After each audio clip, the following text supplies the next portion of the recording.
The rain hammers the cracked asphalt like judgment, each drop echoing off the dumpster behind Hartfield and Associates law office. I clutch the soggy legal papers to my chest, the ink bleeding like my grandmother's final words, words I'll never hear again.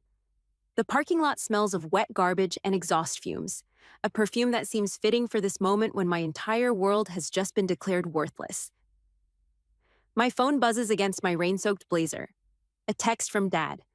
Your belongings are on the porch. Locks changed. Don't come inside. I dial Mom's number with trembling fingers, but it goes straight to voicemail. The automated voice might as well be reading my obituary. When the beep comes, my voice cracks like old china hitting concrete. Mom, please. Marcus told the hospice staff, I'm damaged goods that expired years ago. And now you're throwing me out with Tuesday's trash? On the day we buried the only person who ever saw me as human? The papers in my hands are dissolving in the rain, just like the dream of inheriting Grandma Evelyn's Victorian house in West Hartford. $2.8 million and a lifetime of love, all transferred to my golden boy brother Marcus, the medical student who hasn't visited her without asking for money in 5 years. I taste copper in my mouth and smell the rotting leaves mixing with car exhaust.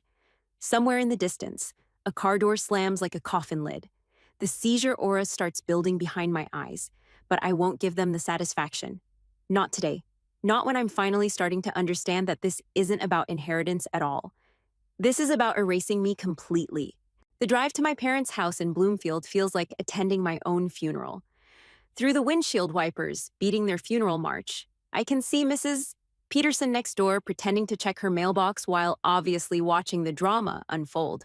Marcus's BMW sits in the garage like a trophy, gleaming under the fluorescent lights while my 15-year-old Subaru sputters in the driveway.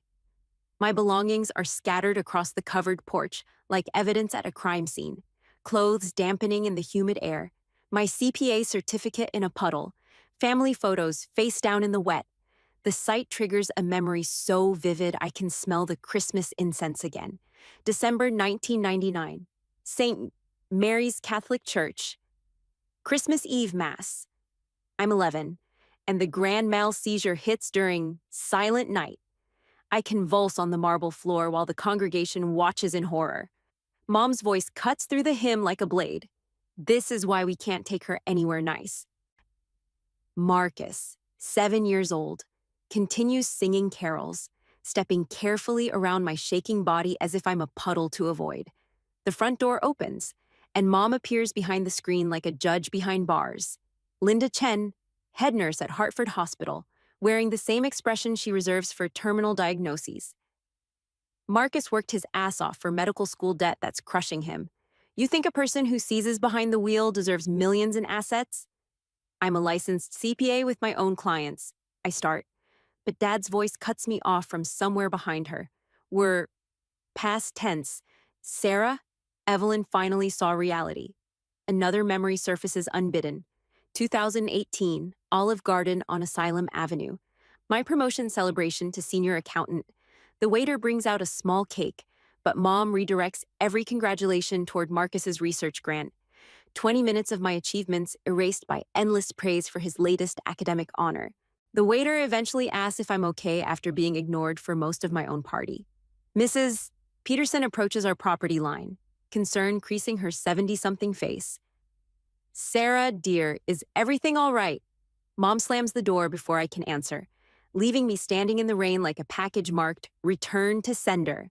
The pattern crystallizes with brutal clarity. Every family milestone had been a Marcus worship session.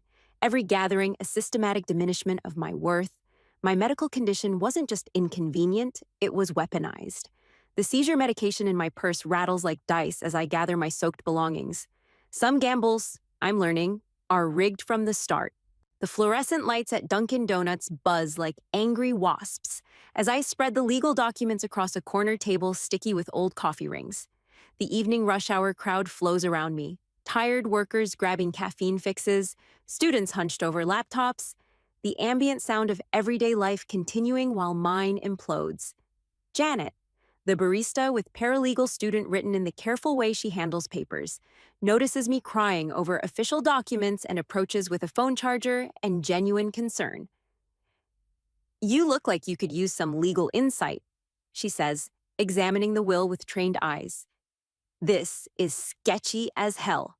Breadcrumb number 1. Her finger traces the notary signatures. October 15th. Notarization has shaky handwriting, but the witness signatures from October 12th are rock steady. Connecticut requires same-day witnessing unless extraordinary circumstances are documented.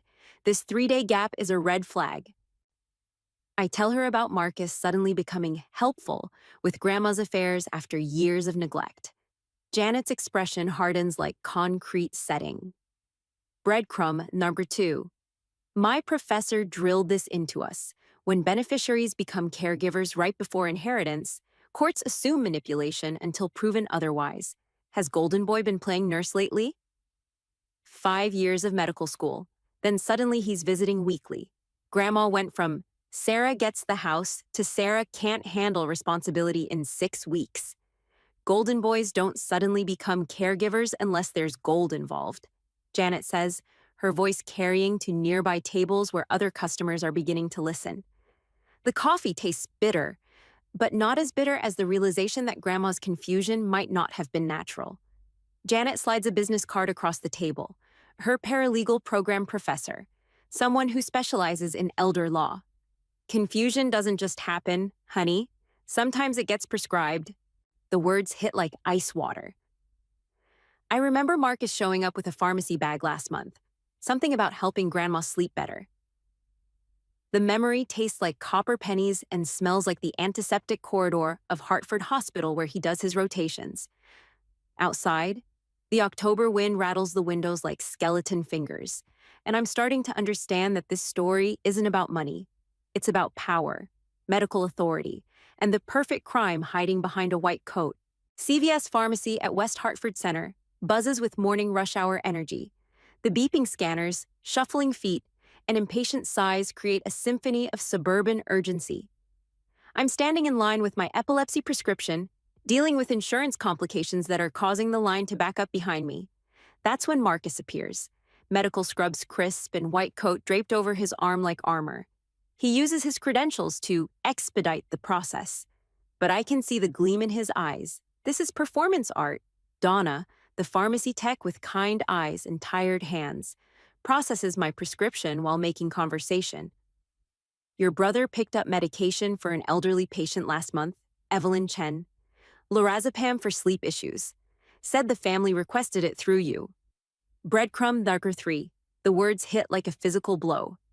I never requested anything. Lorazepam, I know that name from my neurological consultations, it's not for sleep. It's for anxiety, and it causes confusion in elderly patients. Marcus steps closer, his voice projected for maximum audience impact. Ladies and gentlemen, witness my sister who thinks she deserves our grandmother's millions despite being unable to manage her own medication schedule. Would you trust someone like that with financial responsibility? Phones come out. The modern-day pillory is digital, and Marcus knows exactly how to work the crowd. Customers start filming as my seizure aura builds from the stress, the familiar copper taste, the visual distortions at the edges of my vision. This public spectacle, Marcus continues, is exactly why our family had to make difficult protective decisions. The pharmacy becomes a theater, and I'm the unwilling star of my own destruction. But something crystallizes in that moment of humiliation. Through the seizure fog, I hear Donna whisper urgently, Lorazepam makes elderly patients extremely confused, extremely fast. Some people confuse mental illness with entitlement their entire lives, Marcus announces to his phone-wielding audience. Fighting the building seizure, I manage to respond, at least I don't confuse white coats with moral authority. The video will be online within minutes. Pharmacy drama, medical student versus disabled sister. But for the first time since this nightmare began, I have a breadcrumb that leads somewhere dark. Lorazepam, prescribed by Marcus, for a grandmother who'd never had anxiety until he started visiting. The seizure hits as I'm walking to my car, but even through the confusion, one thought remains crystal clear. Marcus didn't just steal my inheritance, he drugged our grandmother to get it. The Motel 6 on Weathersfield Avenue smells like industrial disinfectant and broken dreams. The walls are thin enough that I can hear every conversation, every argument, every sob story that leads people to places like this. My room overlooks the parking lot where taxis drop off people clutching garbage bags full of their lives. The systematic destruction of my existence has been swift and surgical. Bank of America's main branch became a public spectacle when the manager loudly explained my account freeze pending a mental competency evaluation, while other customers pretended not to stare. My landlord met me in the apartment complex parking lot to announce lease termination due to family concerns about tenant stability. Ensuring neighbors witnessed my eviction.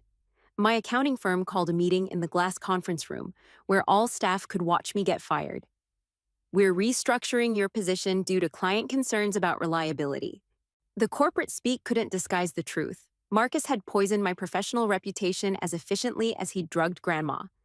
Social media has become his weapon of choice. Instagram stories from a healing family vacation, funded by inheritance money. Beach photos captioned, "Grateful for family who understand responsibility over entitlement." The comments section fills with relatives offering support, creating a digital Greek chorus of my unworthiness. Your brother wears credibility. You wear desperation. Juries don't need medical degrees to see the difference. Attorney David Morrison explains in his office, the consultation fee alone, $500, empties my checking account. Connecticut's undue influence standard requires $35,000 minimum to prove. And with my current circumstances, the case appears financially impossible. The seizures are daily now, triggered by stress and the humiliation of public destruction. My medication supply dwindles. No insurance, no income, no family willing to help the unstable daughter. I sit on the motel bed, watching the CVS pharmacy video approach 50,000 views on local Facebook pages. The comments are split. Poor girl versus Marcus is right, she seems dangerous. But what cuts deepest are the family members who've blocked my calls. The WhatsApp group has been renamed The Responsible Ones, and I can no longer see the holiday planning that proceeds without me. Linda attempts to access my neurological records at Hartford Hospital, creating a scene when HIPAA blocks her access. She tells the waiting room, "My daughter's mental condition is deteriorating rapidly. We're just trying to help." They want me erased? Perfect. Dead women tell no tales, but ghosts burn everything down. I tell the bathroom mirror, surprised by the steel in my voice. The reflection staring back isn't the woman who stood in that parking lot 6 weeks ago. This woman has been forged in fire, and she's starting to understand that sometimes the only way out is through total war. Hartford Hospital cafeteria buzzes with lunch hour energy. Medical students cluster around tables. Residents grab quick meals between rotations, and nurses steal moments of peace. The smell of industrial food and disinfectant creates an atmosphere where healing and hunger intersect. I time my arrival perfectly. Marcus sits with 3 other medical students, discussing cases with the casual authority of future doctors. The acoustics in here carry voices, and I need witnesses for what comes next. I approach their table with calculated calm, my voice projected just enough to capture attention without seeming unhinged. I wanted to publicly thank my brother for teaching medical ethics through live demonstration. The table goes quiet. Other diners turn to listen. Marcus's face shifts from confusion to alarm as he recognizes the trap. Marcus showed future doctors how to help confused elderly patients with anxiety medication to make them more cooperative for important legal decisions they'd never normally make. Carol Martinez, the nurse supervisor, approaches with professional concern. The medical students look horrified. Marcus realizes his reputation is hemorrhaging in real time as I continue. Some medical students study healing. Others study inheritance law with a prescription pad. I pull out my phone and start recording his reaction. Can you explain to your colleagues why grandma needed lorazepam when she'd never had anxiety disorders until you started weekly visits? The confrontation creates the exact professional damage I intended. Medical ethics violations are career killers, and Marcus knows it, but I've underestimated his capacity for strategic retaliation. Within 30 minutes, everything implodes. Security escorts me out in handcuffs as Marcus spins a narrative of violent, unstable, stalking behavior. He shows edited video to hospital police, making me appear as an unhinged aggressor attacking innocent medical staff. The restraining order gets filed before I'm even released. Local news picks up the story. Disturbed woman attacks medical student.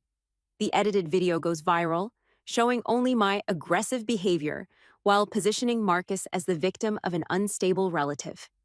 And justice for Marcus trends locally as the medical community rallies around their attacked colleague. The restraining order includes a 500-foot distance from all Hartford healthcare facilities. Legal harassment charges get filed. My will contest becomes virtually impossible. What judge would believe a woman who stalks medical professionals? This is exactly why loving families sometimes must make protective legal decisions. Marcus tells the cameras, his white coat gleaming under the hospital lights. The devastating irony hits like a physical blow. In trying to expose him publicly, I've provided him with perfect evidence of my instability. Every move I made to corner him has been turned into proof of his narrative. I walk directly into a trap so perfectly constructed that even my righteous anger becomes evidence against me.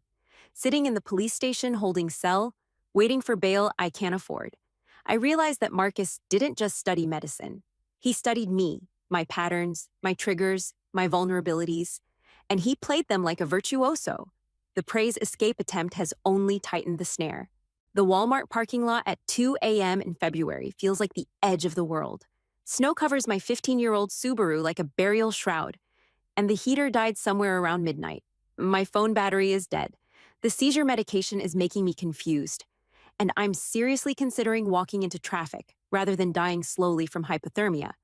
That's when the tap comes on my driver's side window.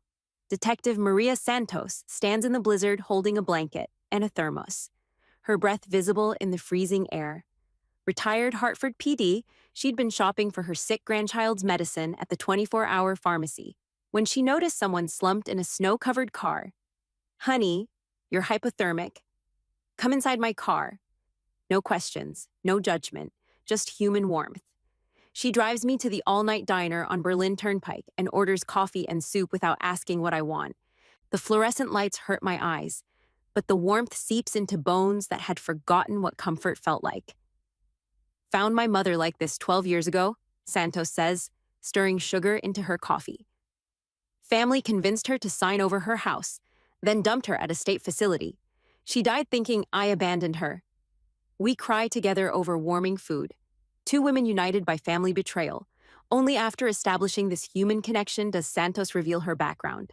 Investigated elder financial abuse for 28 years. Some fights are worth freezing for, and this one feels personal. Families who prey on their own aren't families anymore. They're organized crime with DNA. Santos takes me to her house, provides a guest room, and calls contacts in the prosecutor's office and medical ethics boards. Over kitchen table coffee at dawn, she maps out an investigation strategy using her retired cop network. "When everyone calls you crazy, check who profits from your silence," she says, opening a laptop. "Let's see what your brother's been hiding." The alliance forms naturally, not charity, but partnership. Santos understands systematic abuse, and I understand Marcus's psychology.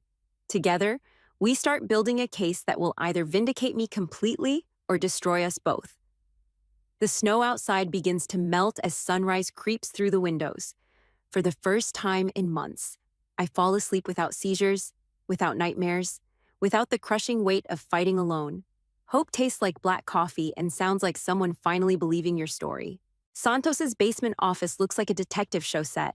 Evidence boards covering the walls, red string connecting photographs, and stacks of documents organized with military precision.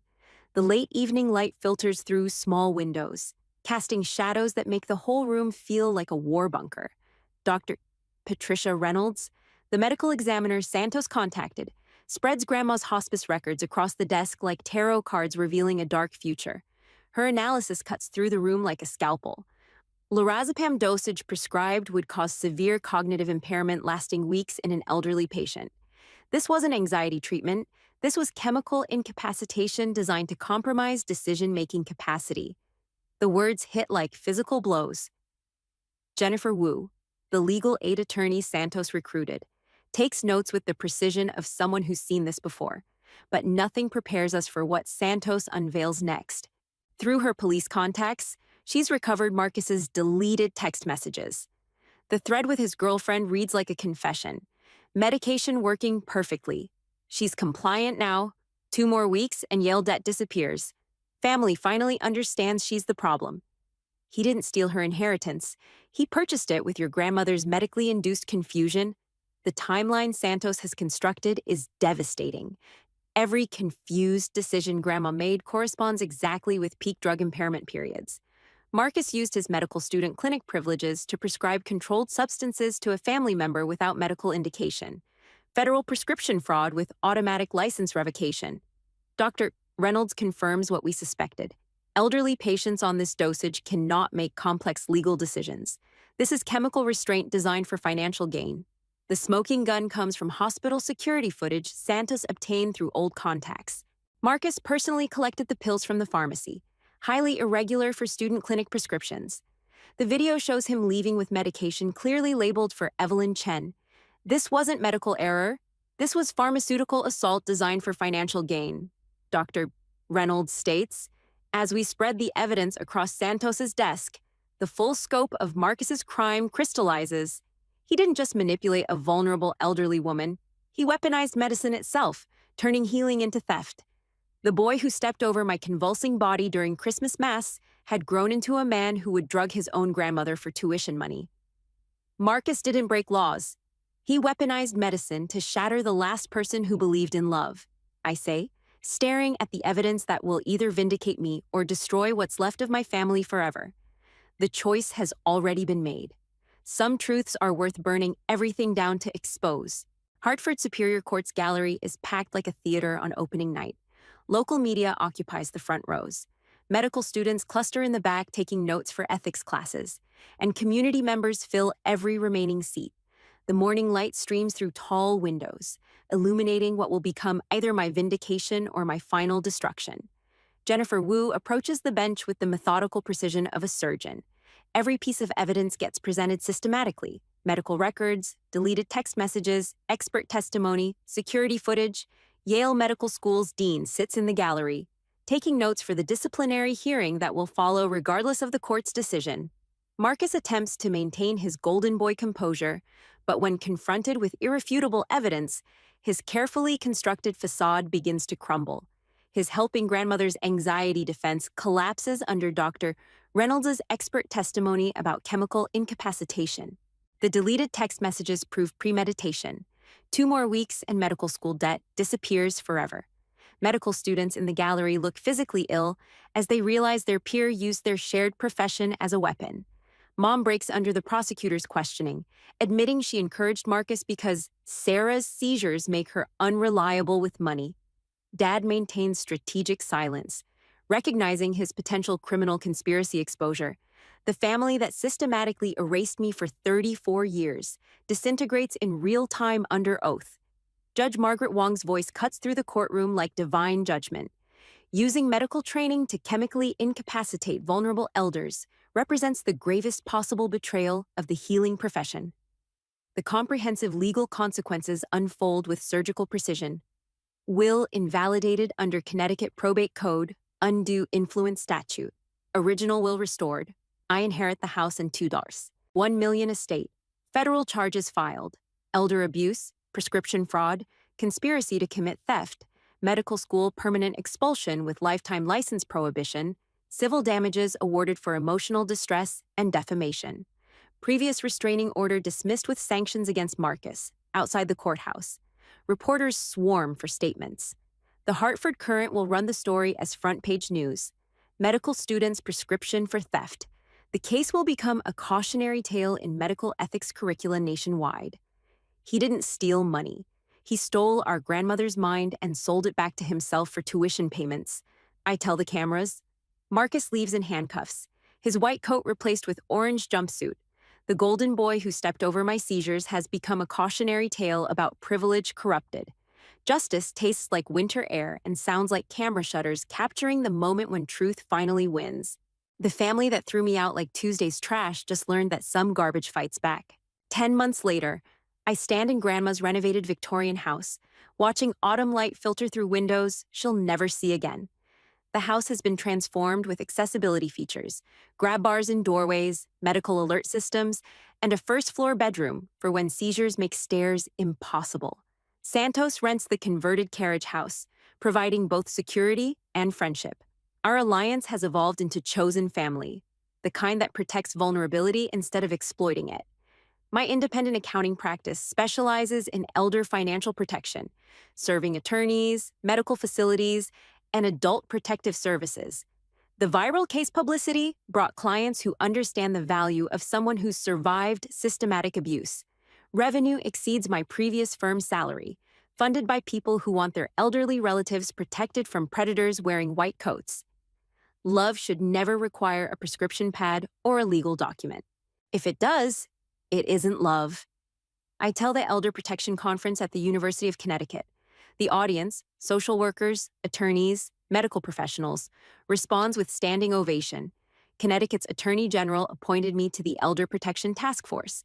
I speak regularly at medical schools about recognizing abuse, and Hartford PD consults on financial exploitation cases. My victim advocacy certification hangs next to Grandma's photo in my home office. The family consequences have been swift and permanent. Marcus serves 30 months in federal prison, his medical career obliterated beyond repair.